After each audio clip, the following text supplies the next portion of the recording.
प्राण भले चले जाएं, पर अब हम अगर गृहस्थ में हैं तो पराई स्त्री का काम भाव से न तो दर्शन करेंगे, न संभाषण करेंगे, न स्पर्श करेंगे। अगर आपको सुमति बढ़ानी है, संपत्ति बढ़ानी है, सुख में निमग्न होना है, दुख से बचना है, तो प्रार्थना मान लीजिए ये खिलवाड़ नहीं है, पर स्त्री गमन सीधे दुर्गति है। जो कानून है वो कानून है, ये भगवत कानून है, वैदिक सिद्धांत है। और हमारा मन जब तक सिद्धांत से नहीं चलेगा तब तक भले कोई बाहर दंड दे ना दे, हमारा हृदय हमको दंड देगा, जलाएगा। ऐसी परिस्थिति पैदा होगी कि आप जलते रहोगे बिना किसी कारण के।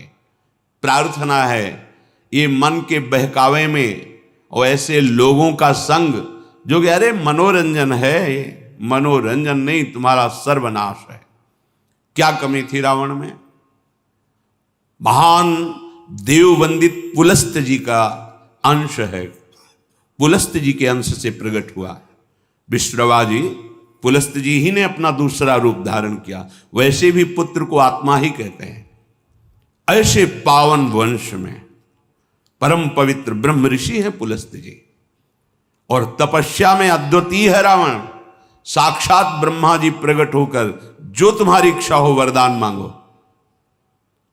उत्तम कुल में प्रकट हुआ, ब्राह्मणत्व जहां छाया हुआ है, ऐसे ऐसे पिता से, जहां तपस्या का धनी है और बुद्धिमान समस्त वेदों का पारंगत है। साधारण नहीं है, असाधारण है। शिव आराधना अपने प्राणों की भी आहुति देने के लिए तैयार है। इष्ट देव भगवान शंकर के लिए कई बार अपने शीश उतार कर चढ़ाए, कई बार अपने भुजाओं में झूला झुलाया।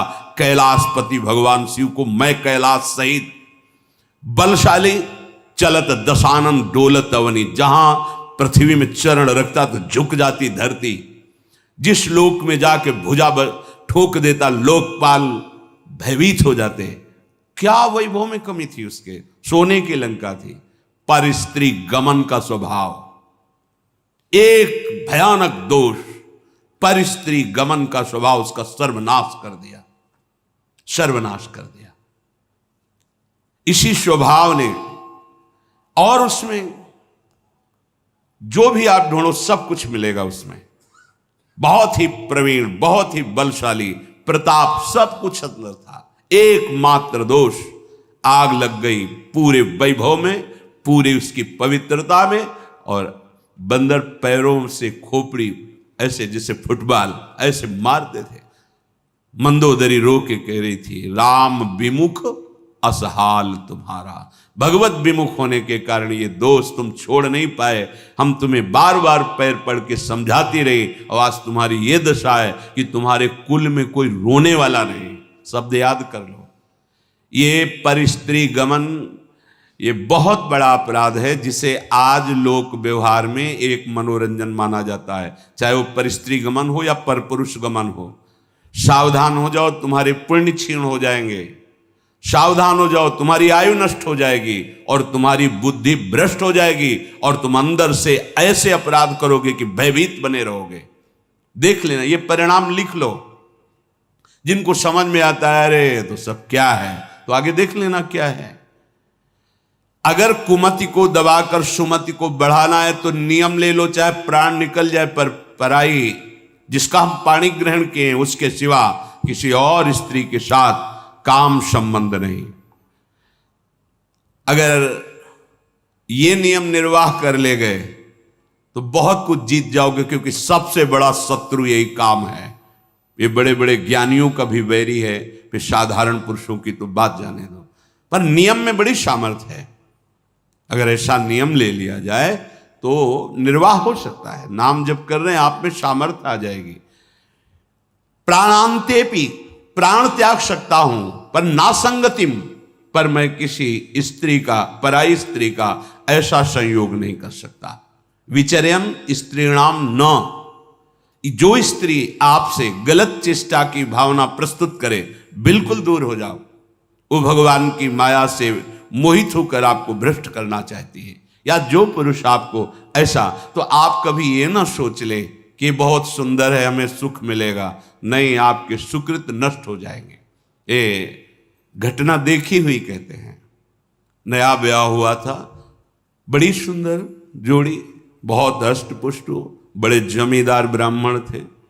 बस मन को यदि हम प्रभु में नहीं लगाएंगे तो ये भोगों में संतुष्ट होगा ही नहीं, क्योंकि वहां कुछ है नहीं। हर क्रिया के बाद नवीन आशा, नवीन आशा, नवीन, फिर नवीन पुरुषों की आशा या नवीन स्त्रियों की आशा। इसका स्वभाव ऐसा है, ये नवम नवम भोगना चाहता है, क्योंकि सुख है नहीं।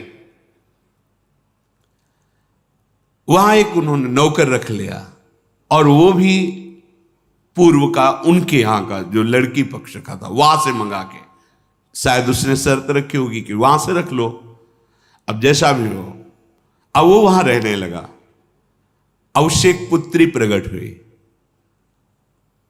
ना मां की आकृति ना पिता की आकृति। तो पिता को लगा कि, तो उसने पूछा कि आप नाराज मत हो ना, पर मुझे लगता है कि क्या आपका आचरण गलत है क्या? नहीं, ऐसा कुछ नहीं।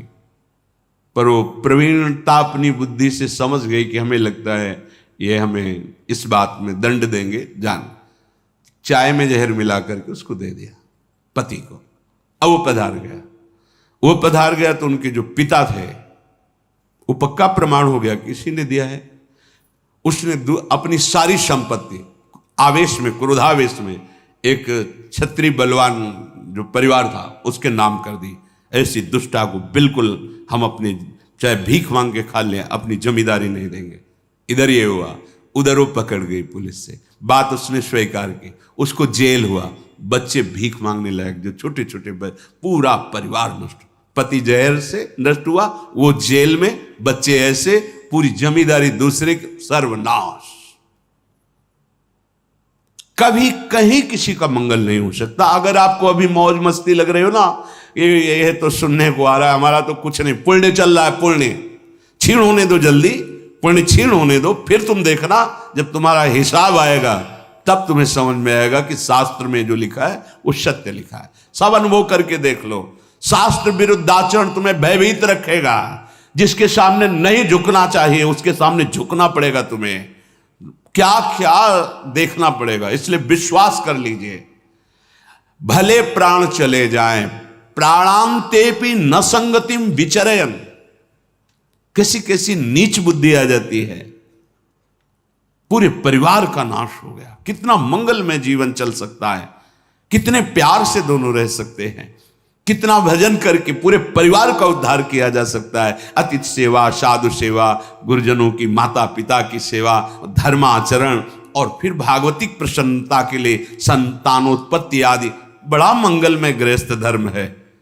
गृहस्थ धर्म का मतलब है एक परकोटी के अंदर रह करके शत्रुओं पर विजय प्राप्त करना, और विरक्त का मतलब खुले मैदान में ललकार करके शत्रुओं को परास्त करना। तो आदेश कर रहे हैं, विचरयन स्त्री नाम न तत्संगी नाम। जो पुरुष आपके पास बैठकर गंदी बातें सुनाता हो, गंदे दृश्य दिखाता हो, गंदी चेष्टाओं का परिचय कराता हो, ऐसे पुरुष का त्याग और ऐसी स्त्री का त्याग जिसके संग से आपका अपना धर्म नष्ट हो जाए, बिल्कुल नहीं। सावधान, अगर भूल हो गई है तो आज से सावधान हो जाओ। अब लो नशानी, अब ना नशई हो। प्रार्थना मान लो, ना इस लोक में सुख मिलेगा ना परलोक में।